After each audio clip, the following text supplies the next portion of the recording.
The morning sun slipped through thin curtains, painting soft golden lines across the living room. The old house was quiet, filled with a kind of silence that carried weight. A clock ticked gently on the wall, steady and calm. Somewhere in the kitchen, a kettle hummed as water warmed. The air smelled faintly of dust mixed with the sweetness of tea leaves waiting to be steeped. She lived here alone now. A widow of 67, her name was Salma. Her days were slow and measured, one blending into the next. She moved carefully, not because her body was weak, but because she had grown used to the rhythm of solitude. The house had become her world. Every corner holding a memory, every photograph carrying a shadow of what once was. That morning the doorbell rang. She rarely had visitors. She paused for a moment, her heart giving a little jump, then walked to the door. Standing there was a young man, barely in his 20s. His name was Imran. He smiled nervously, holding a bag of groceries in one hand. "Good morning, Auntie," he said politely. His voice carried warmth but also a trace of shyness. She looked at him with soft curiosity. He was the neighbor's son, someone she had only seen in passing. "Good morning," she answered, her voice gentle. "What brings you here?"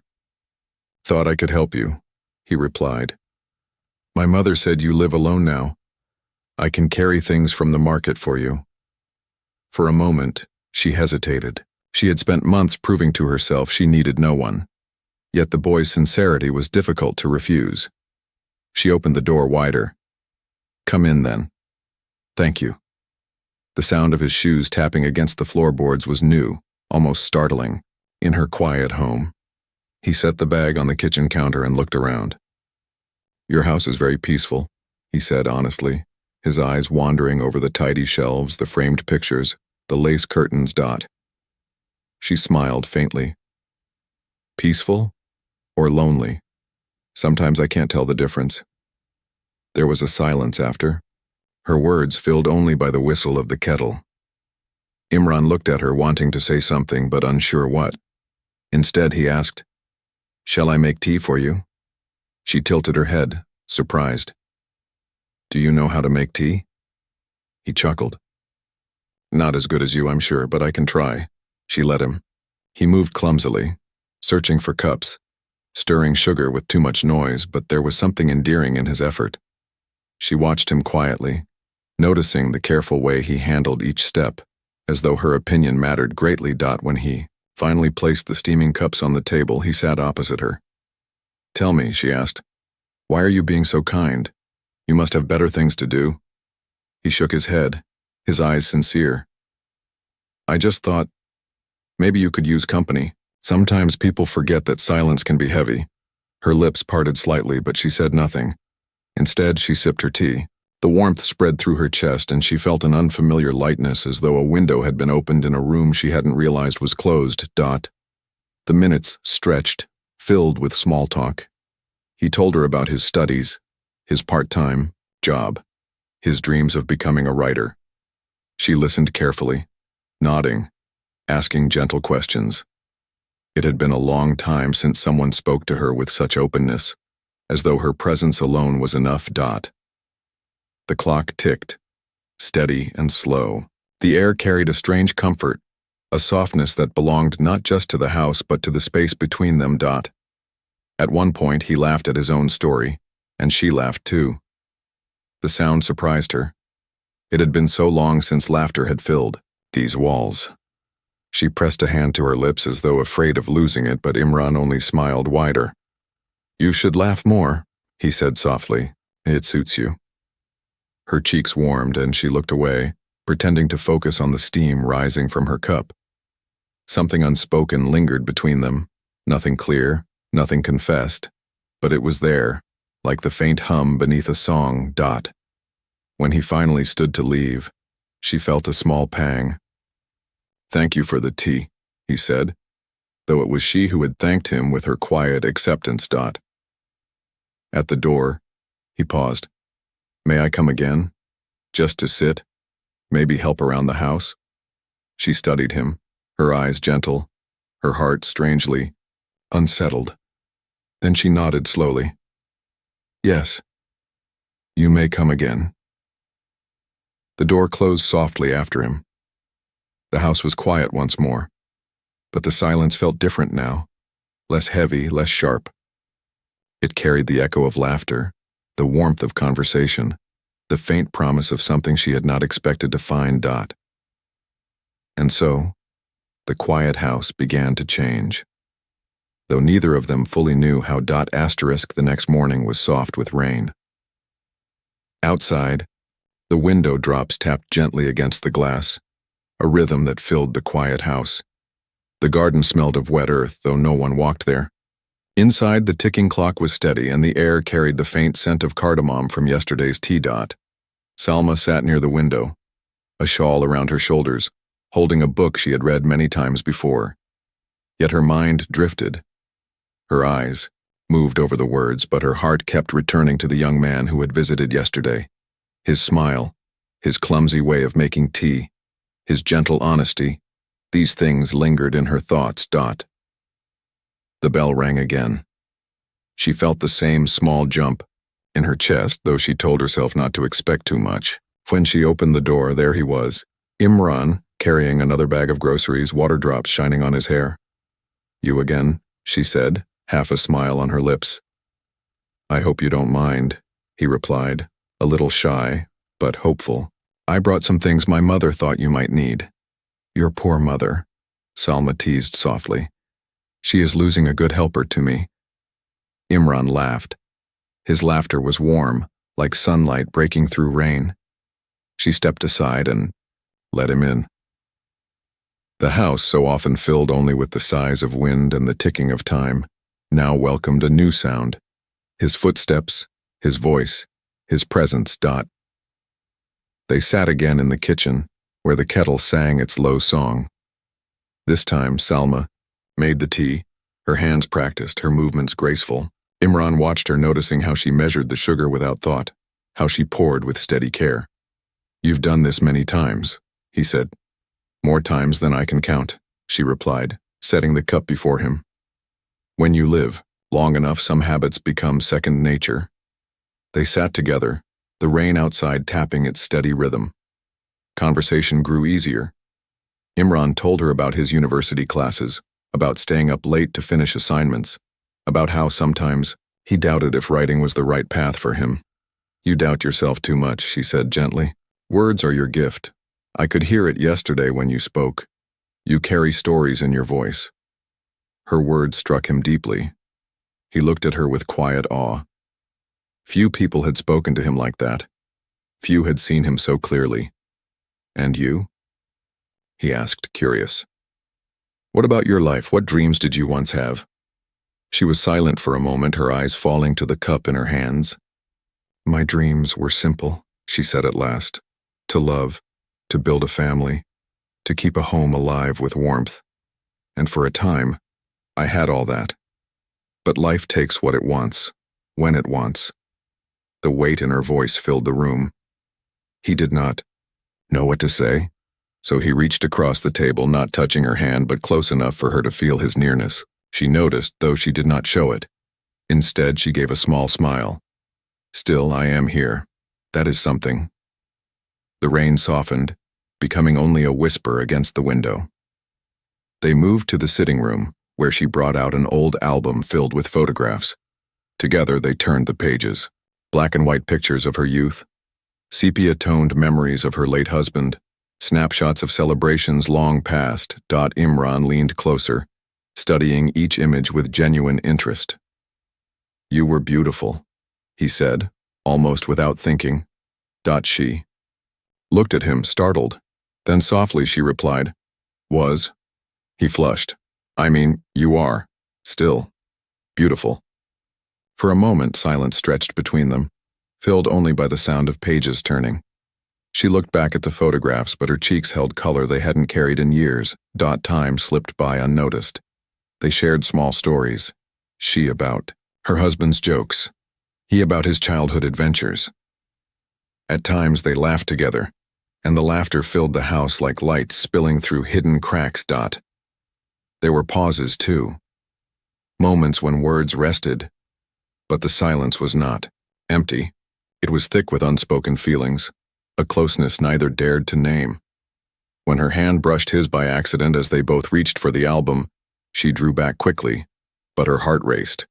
He noticed the tremor in her fingers, the quickness in her breath, and he said nothing. As evening approached, the rain stopped and sunlight broke through the clouds, scattering gold across the floor. Imran stood to leave, gathering his things. "I hope I didn't take too much of your time," he said. "You gave me your time," she answered softly. "That is never too much." He paused at the door, his eyes holding hers for a moment longer than needed. Then he nodded, gave a small smile, and stepped outside. The house was quiet again, but different now. The silence was no longer heavy. It hummed with memory. The rain's echo, their laughter, the closeness of their chairs, all of it lingered, filling the rooms with warmth. Salma touched the edge of the photo album still lying open. She closed it slowly, but her heart refused to close. For the first time in many years, she felt the stir of something she thought had ended long ago. And, somewhere beyond the quiet, she wondered when he would come again. The days began to form a pattern. The young man returned again and again, each visit carrying a new reason. Sometimes groceries, sometimes books, sometimes nothing at all. The widow did not question him much. She only opened her door with a faint smile, and each time her heart felt less alone. That evening, the house was warmed by a small fire in the hearth. Outside, the night was cool. The sky stretched wide with scattered stars. Inside, the clock ticked softly, and the glow of the flames painted gentle shadows on the walls. Salma sat on the sofa with her knitting, though her hands moved more slowly than usual. Across from her sat Imran, a book in his lap. He was reading, but his eyes wandered often, stealing glances at her. She noticed, though she pretended not to. Her needles clicked against each other, the yarn sliding between her fingers, but her thoughts were elsewhere. Each time she looked up, his gaze shifted quickly back to the page as if he had been caught in some harmless crime. Finally, she lowered her knitting and tilted her head. "Do you find my face more interesting than your book?" she asked softly. His cheeks warmed and he stammered, I don't know." He gave a nervous laugh. "Maybe I do." Her lips curved, though her heart raced at his boldness. "Then perhaps the book is not worth reading." He set it aside, leaning back, his eyes not leaving hers this time. There was no hiding in that moment. The fire crackled between them, but the air carried a different kind of heat. She held his gaze longer than she meant to. Something stirred inside her, something she had buried under years of silence and memory. It felt dangerous, yet alive. The room seemed smaller, the space between them filled with invisible threads pulling tighter. To break the tension, she rose and poured tea. The sound of liquid filling the cups echoed louder than usual. When she handed him his cup, their fingers brushed, and the touch lingered a heartbeat too long. "Thank you," he whispered, though his voice held more than gratitude. They sat again, sipping slowly, silence stretching between words. The firelight danced on his face, showing the youth in his skin, the softness in his eyes. She looked away, staring at the flames, yet she felt his gaze still on her. "You don't laugh as much as you should," he said after a while. Her brows lifted slightly. "And how would you know how much I should laugh?" "Because when you do," he replied, leaning forward. "The whole house feels lighter. Even I feel lighter." His words were simple, yet they sank deep. She hid her reaction with a sip of tea, but inside her chest, her heart beat faster. She set the cup down, her hands trembling just slightly. "Imran," she said softly, almost a warning, almost a plea. "Yes?" She opened her mouth, then closed it again. The words she wanted to speak were too heavy, too dangerous.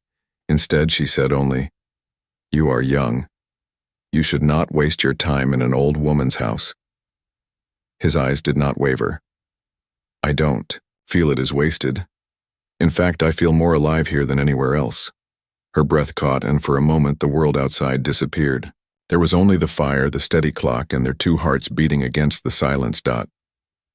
The glance they shared stretched longer than it should have. Her eyes tried to move away, but they kept returning, drawn back to his. His gaze was not bold, not careless, but tender, full of something she could not name aloud. The moment broke when the fire popped loudly, sending a spark upward. She startled, rising quickly. "I should add more wood," she murmured, her voice uneven. He stood too, stepping closer, offering to help. Their shoulders nearly touched, their movements brushing. The closeness was accidental, yet it set her skin alight. She felt the warmth of him beside her, stronger than the fire itself. When the logs were set and the flames grew again, she found herself looking at him once more. His face glowed in the firelight, his eyes reflecting both innocence and something deeper. Neither spoke. The silence was heavy, but not empty. It was filled with everything they could not say. Finally, she stepped back, creating space. "It's late," she said softly, almost whispering. "You should go home." He nodded slowly, but his eyes lingered on hers as he moved toward the door. At the threshold, he paused.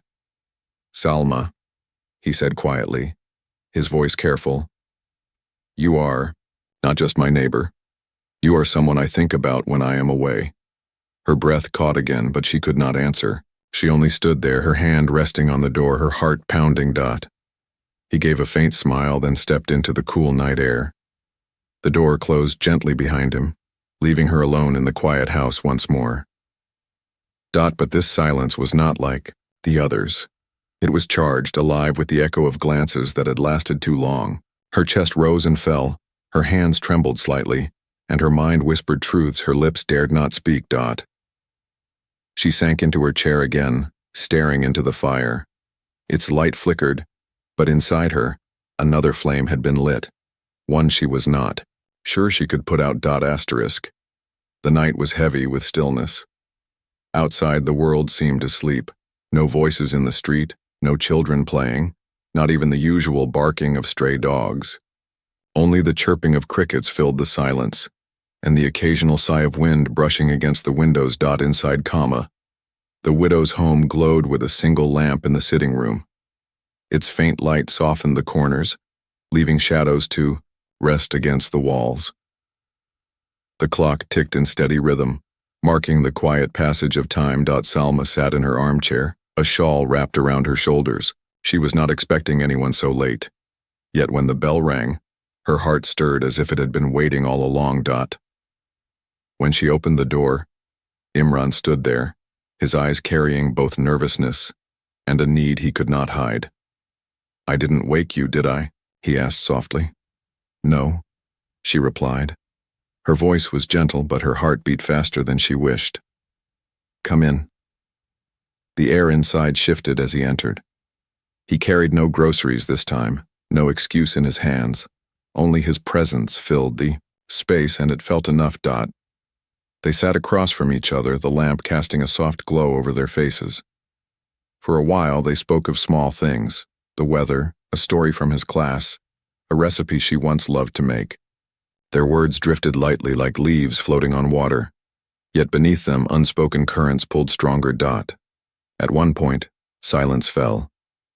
Imran leaned forward slightly, his elbows on his knees, his eyes fixed on her. "You look tired," he said gently. "I am always tired," she replied with a faint smile. "That is the way of age." But he shook his head. "No, I don't mean tired in body.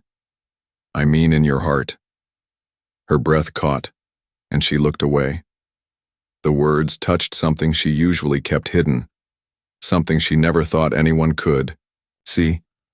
How can you know such things?" she asked softly. "Because I see it," he said. His voice was low, steady, almost trembling. "When you smile, it is beautiful. But behind it, there is sadness. You carry it every day and no one asks about it. But I want to ask. I want to know you."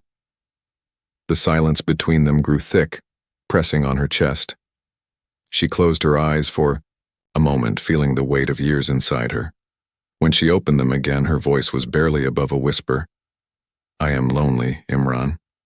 More than I can say. People see me as strong, but nights are long and the walls are too quiet. I miss being seen, I miss being needed.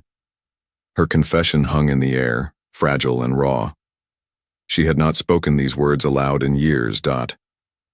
He swallowed hard, his heart pounding. I feel the same, though my life is different. Surrounded by friends, by noise, yet I feel empty. But when I am here, I don't feel empty anymore. Their eyes met across the small space, and the world outside seemed to fall away. The lamp hummed faintly. The crickets sang beyond the windows. But in that room, only their breaths filled the silence.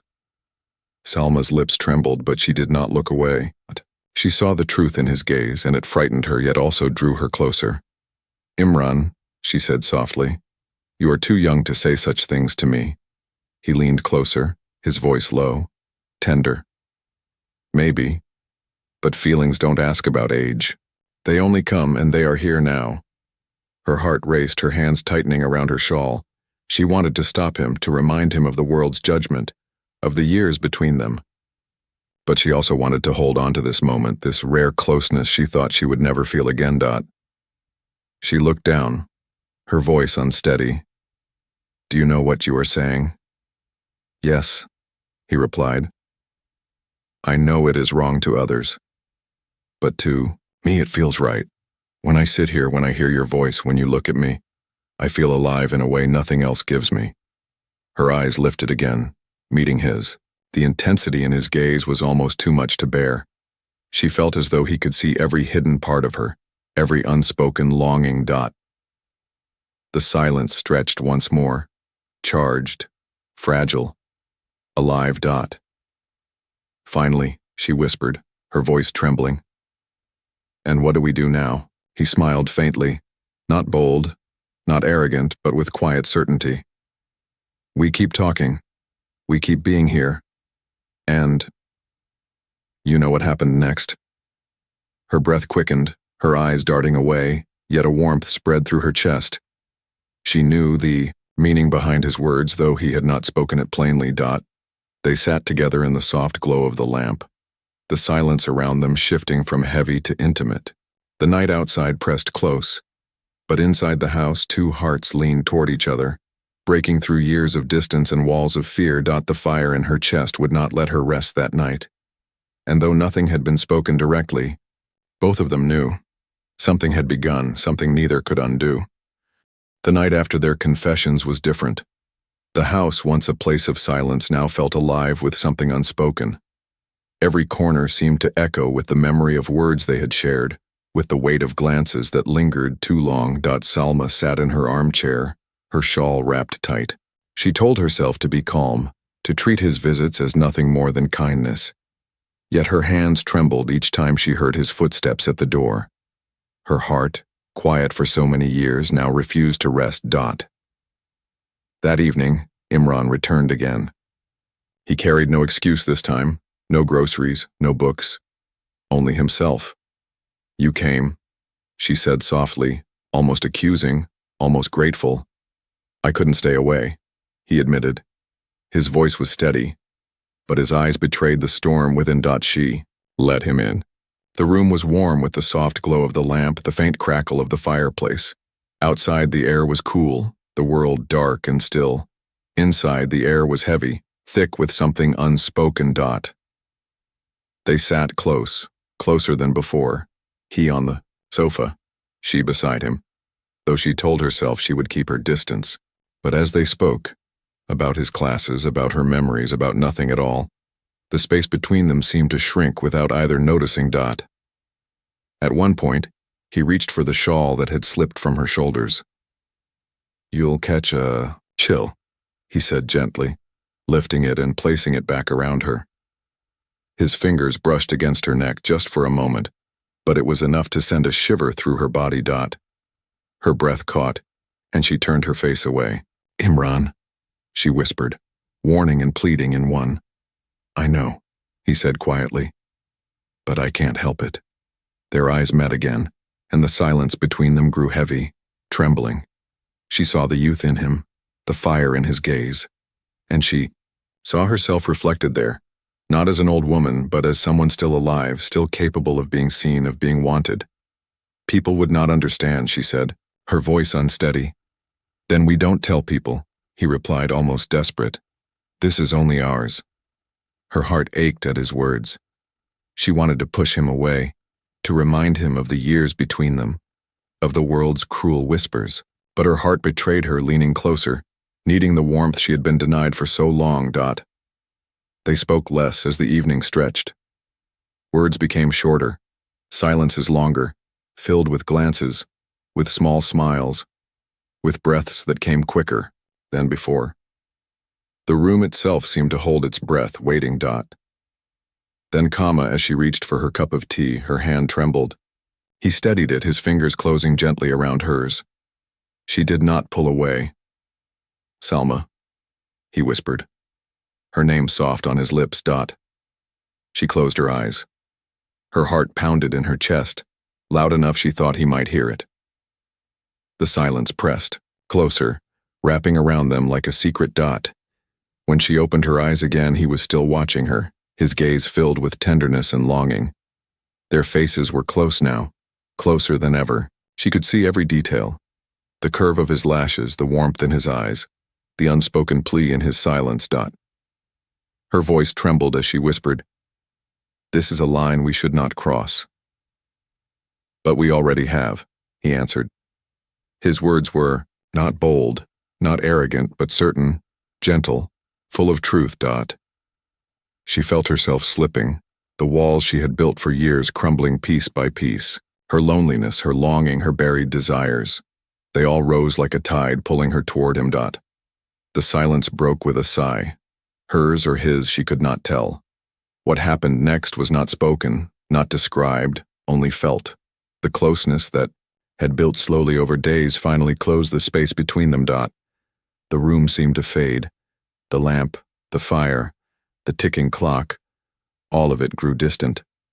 What remained was the warmth of two souls leaning into one another, the sound of breaths, mingling, the pulse of hearts racing as though they had finally found what they were searching for.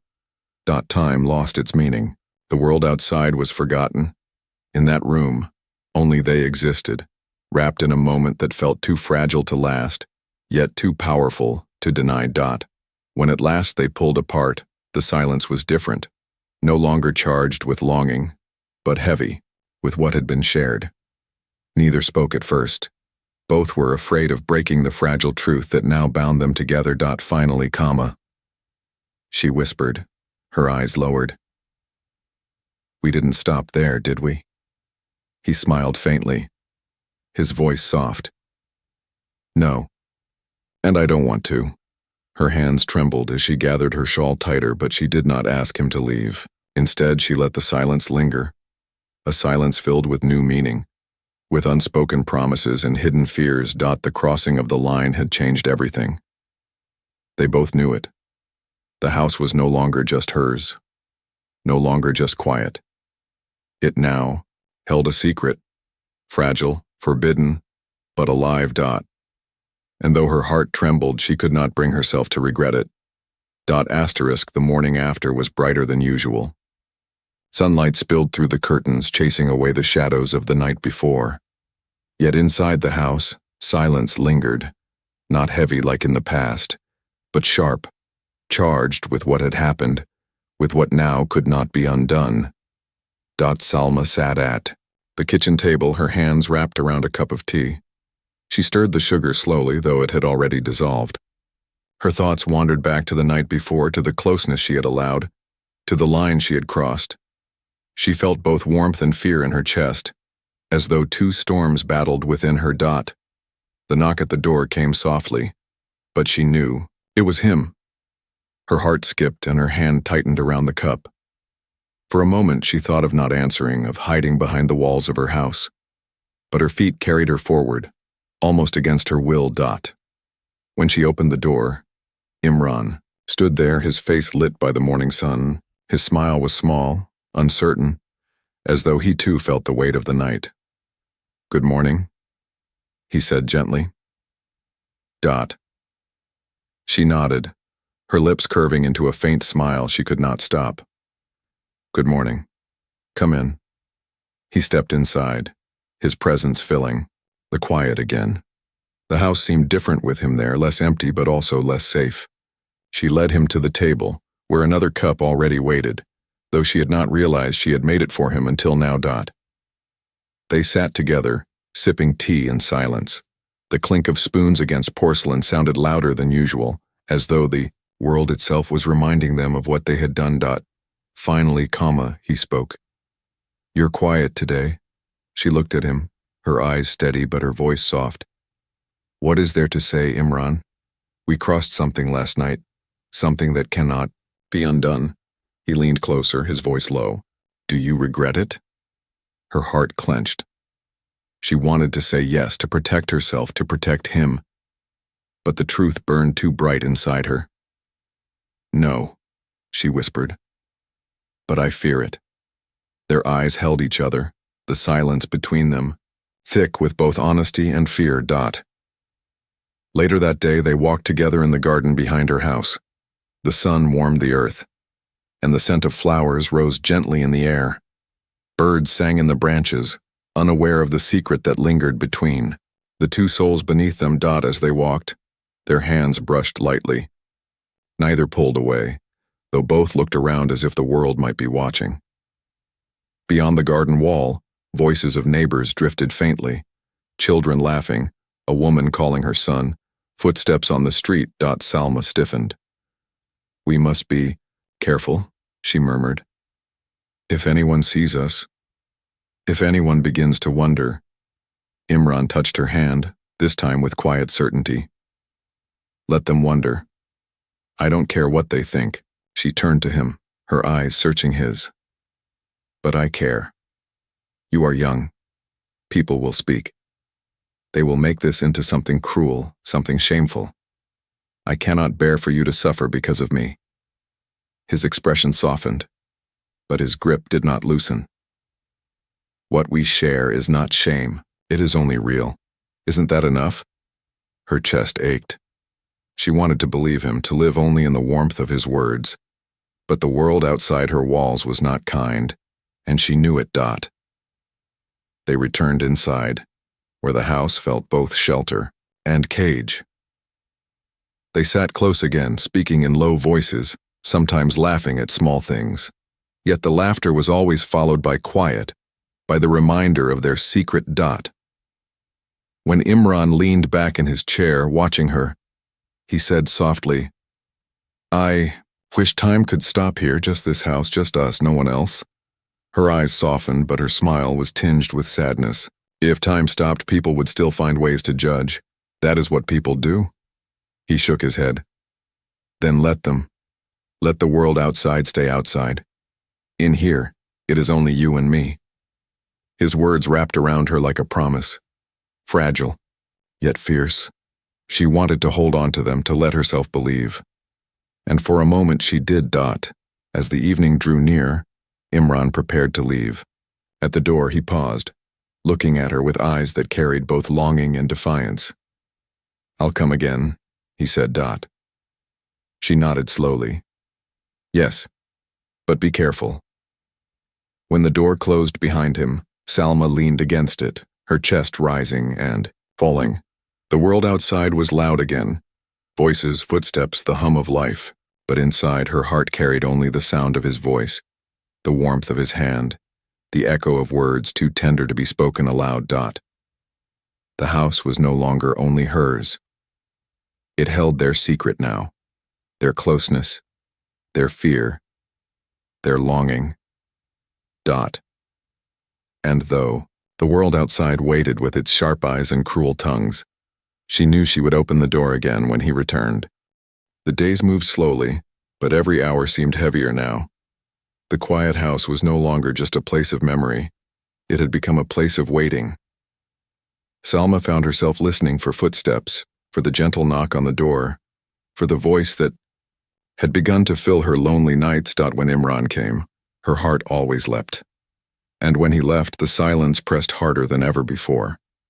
She lived between those moments, between his presence and his absence, caught in a storm of longing and fear. One evening, The sky outside was painted in shades of orange and gold. The sound of distant church bells carried across the air, soft, but steady. Selma sat by the window, her hands resting on her lap, her eyes unfocused. She felt him before she heard him, the faint crunch of his steps on the gravel path. The knock came, gentle as always. She opened the door, and there he was. His eyes carried warmth, but also a shadow she had not seen before. "You look troubled," she said softly as he entered. He sighed, sitting down heavily. "People are beginning to ask questions. My mother wonders why I spend so much time here." Her heart tightened. "And what do you tell her?" "That I help you," he said, his voice quiet but firm. "That you are alone and I cannot let you be lonely."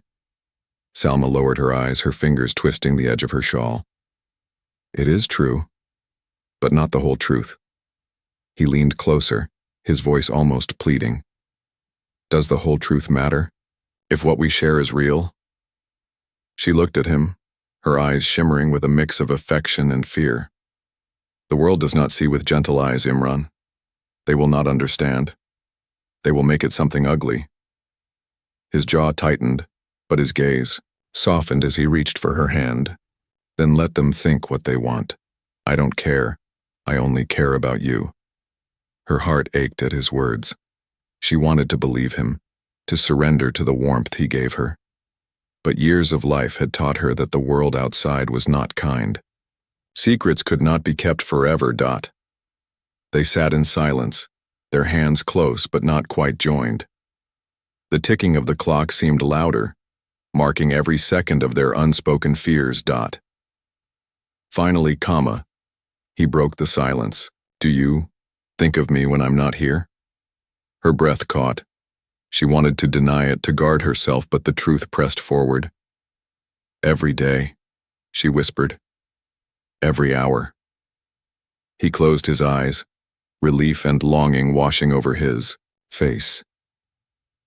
"I think of you too, more than I should, more than I can admit to anyone else." The air between them grew heavy, charged with the weight of their confessions. The room felt smaller, as though the walls themselves leaned closer to listen. Selma stood suddenly, pacing the room. "This cannot last," she said, her voice trembling. "It is too fragile, too dangerous.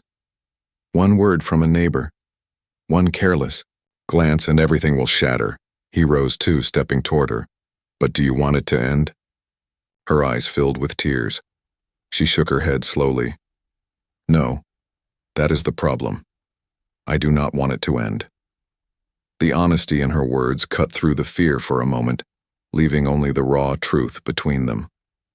She turned away, staring out the window at the fading light. Behind her, his footsteps approached. She felt the warmth of him close, his presence steady and strong. He did not touch her, but the nearness was enough to make her heart race. "Then let us hold on," he whispered. "Even if it is only for now, even if the world never knows, let us hold on to this." Her eyes closed, and a single tear slipped down her cheek. She had lived so long without this, without closeness, without being wanted. And now, when it had returned in the most impossible way, she could not let it go, even though fear wrapped around her heart like chains. The bells outside fell silent, and the night crept in, cool and dark. They sat together once more, not speaking, their silence filled with everything they dared not say aloud. Later, when he left, his footsteps faded into the night, and the door clicked shut behind him. Selma stood there, listening to the emptiness. Her chest rose and fell, heavy with longing. Her mind whispered of dangers, of whispers of shame. But her heart, foolish and stubborn, whispered only his name. And so she waited again, knowing that the world outside grew sharper each day, but also knowing that when he returned, she would open the door. Because no fear, however strong, could quiet the longing that had awoken inside her. The mornings had begun to feel heavier. The quiet house, once so empty, now carried the weight of too many secrets. Every chair, every cup, every corner seemed touched by their moments together. What had once been ordinary was now alive with memory. Salma knew it could not last. She felt it in the way her heart trembled whenever the doorbell rang, in the way her hand shook when she heard neighbors talking in the street. The world outside was growing closer, and inside, her heart was growing too full, too restless. That final morning, the sun was gentle, streaming through the lace curtains in golden threads. The house smelled of coffee and freshly baked bread, yet beneath the comfort there was a sharpness in the air, as if the walls themselves understood what was coming. When the knock came, it was softer than usual, almost hesitant. She opened the door, and there he was. Imran's eyes held warmth, but also a heaviness she had not seen before. He stepped inside, his shoulders carrying a weight that words had not yet spoken. They sat together at the table, 2 cups before them. She poured the coffee slowly, the sound of liquid filling the silence. Neither spoke at first. The clink of the spoon, the hum of the kettle, the faint ticking of the clock. These sounds seemed louder than ever. Finally, he spoke. His voice was quiet, careful. Salma, I must tell you something. Her hands froze around her cup. She looked at him, her heart already knowing. My family, they are watching me closely. They ask questions I cannot answer. They see how much time I spend here and they wonder why. I cannot keep hiding forever. Her chest ached. She had known this moment would come, yet hearing it aloud cut deeper than she imagined. And what will you tell them? She asked softly. He hesitated, his eyes falling to his cup. The truth will hurt them, but lies will not last. I cannot risk you being spoken of with cruelty. I cannot let them drag your name through whispers. Her eyes stung with tears, though she forced a faint smile. So this is goodbye. He looked up quickly, his face filled with pain. It doesn't have to be forever. It is only for now, until the world is less cruel, until time is kinder. She shook her head gently. Time is never kind, Imran. It only takes. That is why we must guard what we had, even if it ends here. The silence grew heavy, pressing on both of them. He reached across the table, taking her hand in his. His grip was warm, steady, desperate. You gave me something I didn't know I needed, he whispered. You made me feel seen. I will never forget that. Her lips trembled as she replied, and you gave me life again, when I thought it was gone forever. The clock ticked on, the minutes slipping away too fast. They sat like that for a long time. Their hands joined, their eyes locked, speaking more in silence than words could ever hold. Finally, he rose. His movements were slow, heavy, as though each step toward the door pulled at his heart. She followed, her shawl wrapped tightly around her, her breath shallow. At the door, he paused. The air between them was thick with everything unspoken. He leaned closer, his voice low, trembling. If I could, I would stay here always. Just you and me. No world outside, no fear. Her eyes glistened as she whispered back, but the world is always there, Imran, and we must let it be. He closed his eyes as if holding back words he could not say. Then slowly he stepped outside. The sound of his footsteps faded down the path. The door closed with a soft click that echoed through the house. The silence returned, filling every corner. But it was not the same silence as before. Salma stood there for a long while, her hand pressed against the door, her heart trembling with both grief and gratitude. She turned back to the table where 2 cups of coffee sat, one half drunk, the other untouched. She picked up her own, sipping slowly. The warmth spread through her chest, though her eyes were wet with tears. The house was quiet again, but it carried his laughter, his voice, the memory of his hand in hers. As the day stretched on, she moved through her rooms carefully, her steps softer, her heart heavier. She knew she would not forget. She knew that, every morning, every evening, she would listen for footsteps that might never come again. And yet she also knew that she had lived something rare, something fragile and beautiful. Something forbidden perhaps, but real. Dot. As the sun began to set, she poured the remaining coffee down the sink. The sound of liquid against porcelain filled the silence. She wiped the cup dry and placed it back on the shelf. Dot. The house settled around her, quiet once more, but within her a fire still glowed, soft and steady, born from the closeness she had shared, from the love that had blurred the lines of age and time. Dot. She closed her eyes, whispering his name once more, as though the walls themselves might keep it safe. Then she wrapped her shawl tighter, sat by the window, and let the evening take her. Dot. Outside, footsteps faded into memory. Inside, the house hummed with silence, bittersweet and eternal.